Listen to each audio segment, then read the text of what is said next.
What is it about gypsy curses? I mean, what do you have to do in order to follow the rules and make sure that everyone gets out alive? Or do you just simply ignore the rules?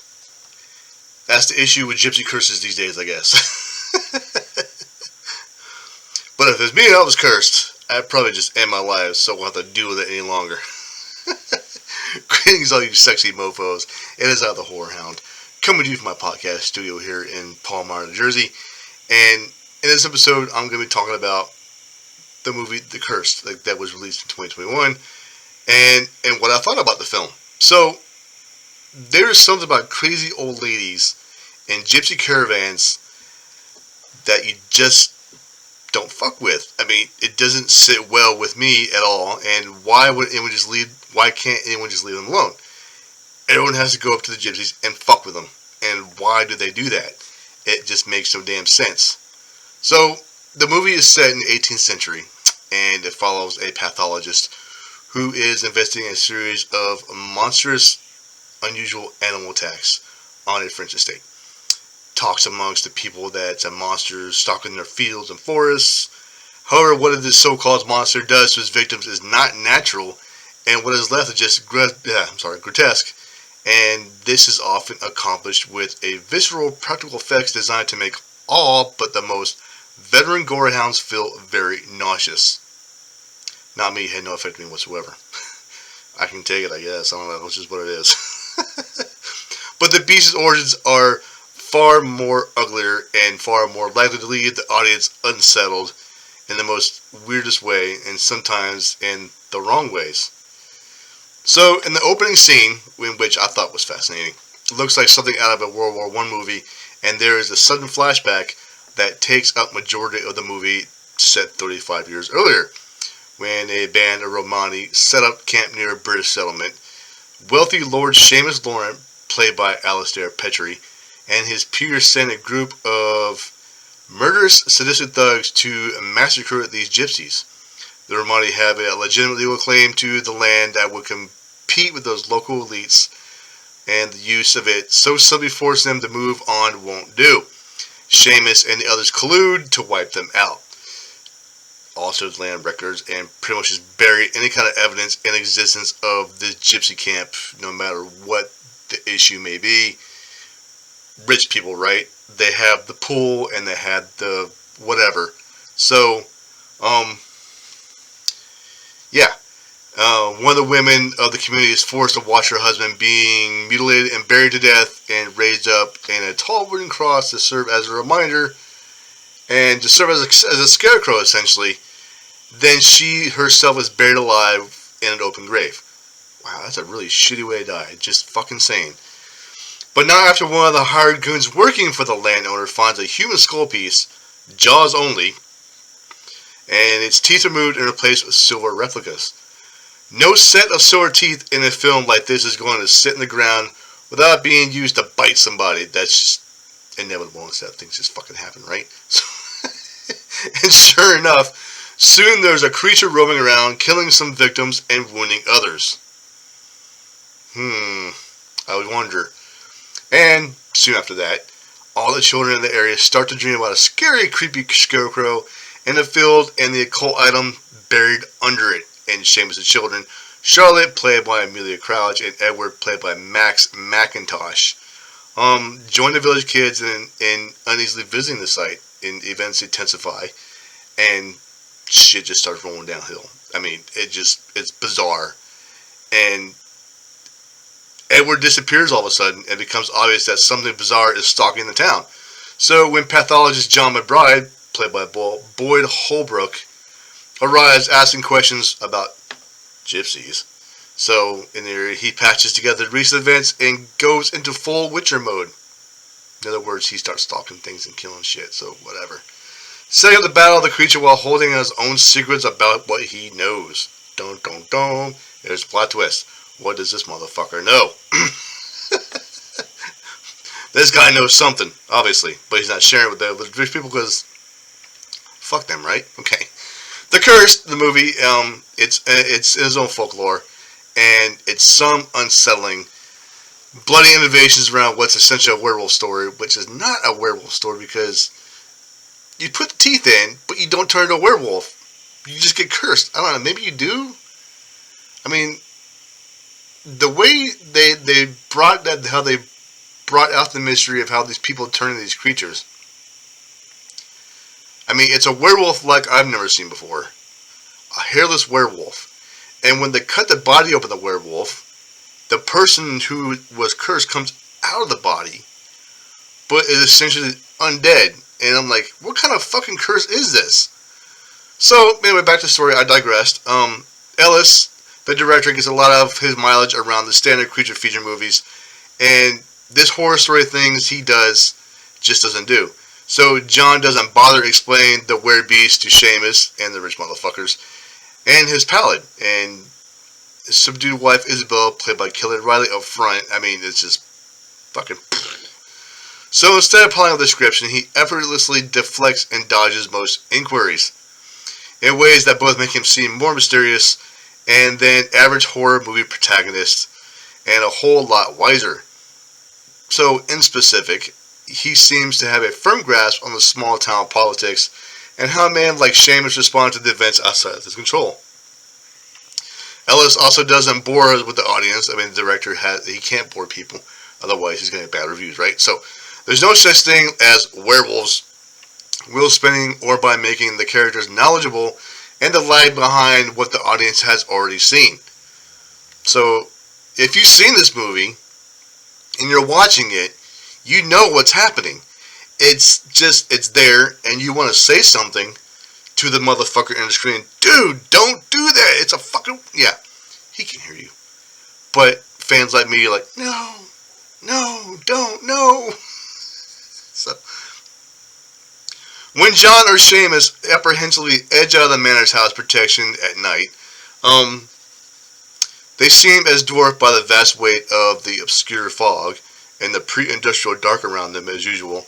It's like, ooh, so scary. Woo! As if they were falling off a ship into the sea.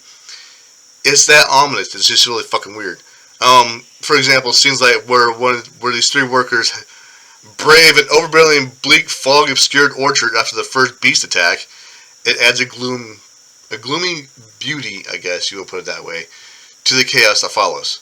In other words, it's foreshadowing, and you know, okay, shit's gonna happen. It's getting foggy out. Come on now. Duh.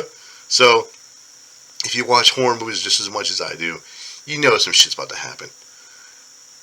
That's just the way it goes. So, and the craft that went into the extended long-distance shot of the Romani Massacre, it boosted movies to as far above the more tolerable shot as the slashers crowding onto streaming services lately.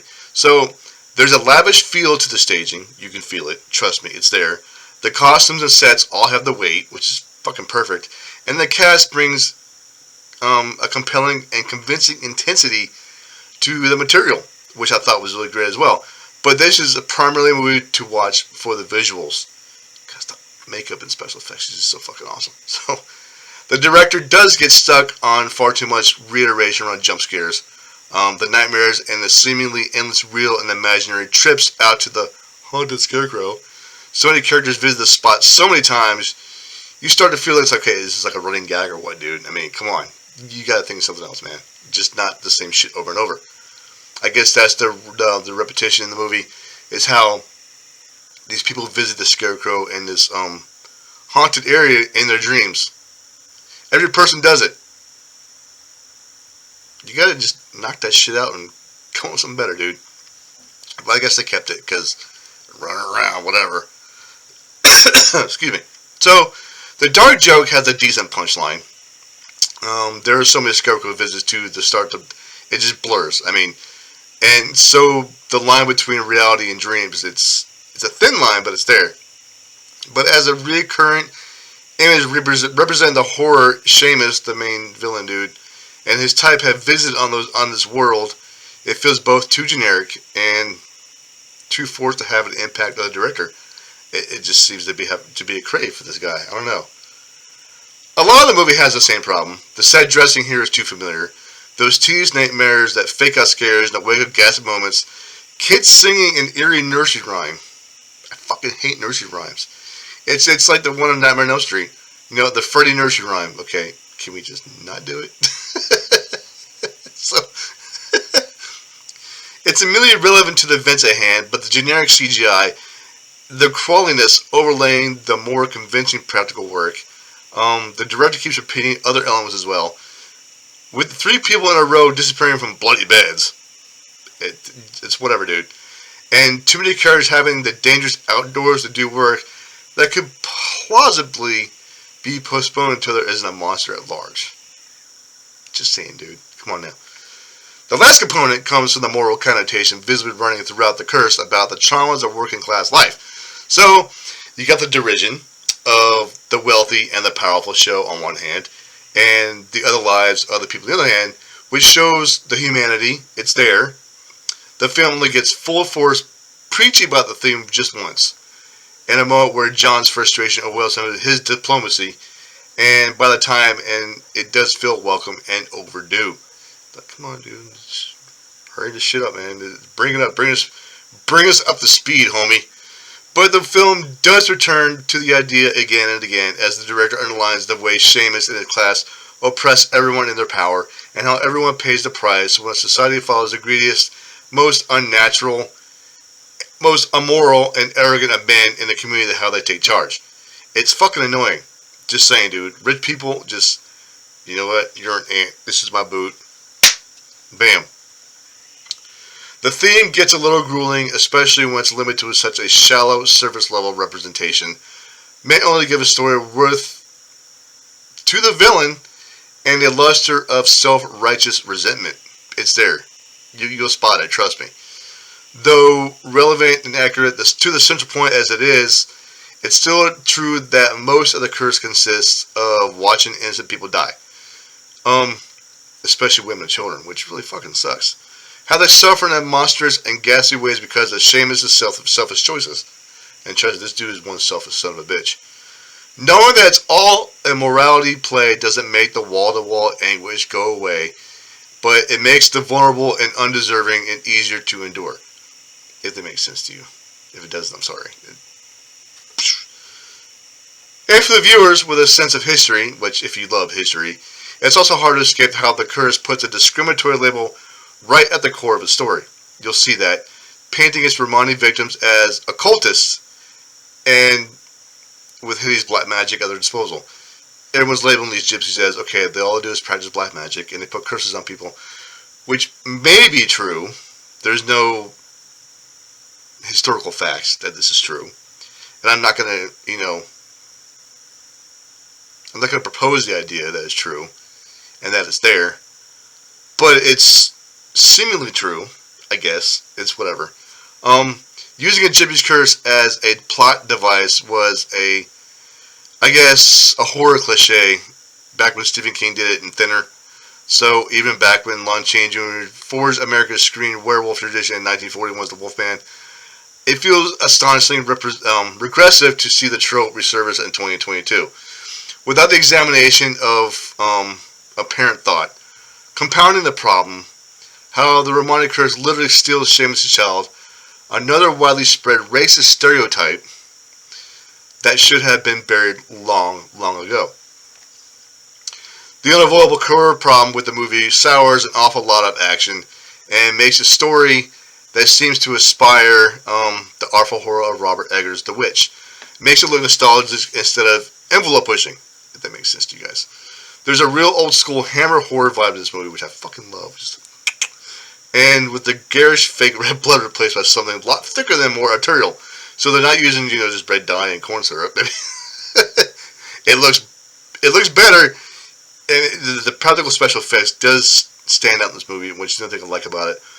But maybe it could have been a little more thoughtful discussion about the basic ideas, like both on-screen and among characters who take the lessons here for granted without offering any purifying apprehensions or conclusions, and off-screen before the director mixed up a horrifying fictional monster that refuses to die and horrifying ethnic prejudices that had the same problem.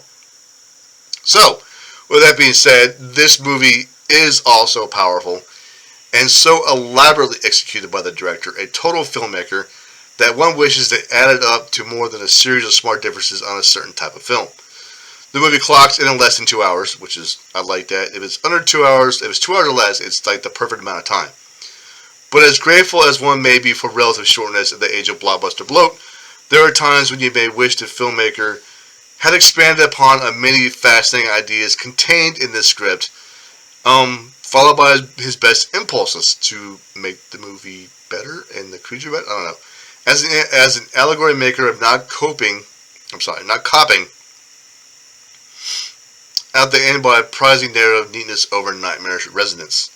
So, considering all that's varied ambitions, this is a movie that should lodge in your brain for a while and haunt you in your fucking dreams forever, and not send you away thinking how handsomely produced this movie is. It was neatly constructed. I do like the backstory of how the French, let's get rid of the fucking Gypsies, it's our land, whatever. Even though the Gypsies have a rightful claim to the land. And the Gypsies are like, well, fuck you, we're going to put a curse on you and your whole entire goddamn land. And it happened. So, why can't people just fucking listen? And leave the fucking Gypsies alone? Please, just leave them alone. So, that being said, this movie definitely deserves, I want to say a 9.5 out of 10. Because the special effects were awesome. The makeup was fucking fantastic. The acting was well done. Performed greatly in the writing, fucking fantastic. The dialogue was great. The script was great. The reason I get a 9.5 out of 10 is because the reoccurring nightmare scenes, going to the scarecrow and digging up the fucking silver teeth. Come on, man. I think that's the only thing I'm angry about. It's just the reoccurring nightmare dreams. So, yeah, that's all I got for this movie. Thanks for watching. I hope you get a chance to watch it. It's The Curse. It came out in 2020. I believe it is on, I want to say Netflix or Amazon. I'll have to get back to you on that one. So, questions, comments, concerns, please leave a comment if you want. I would greatly appreciate it. Subscribe to my channel and my podcast. Thank you for your support. I love all you sexy mofos, and I will fight you later. Take care.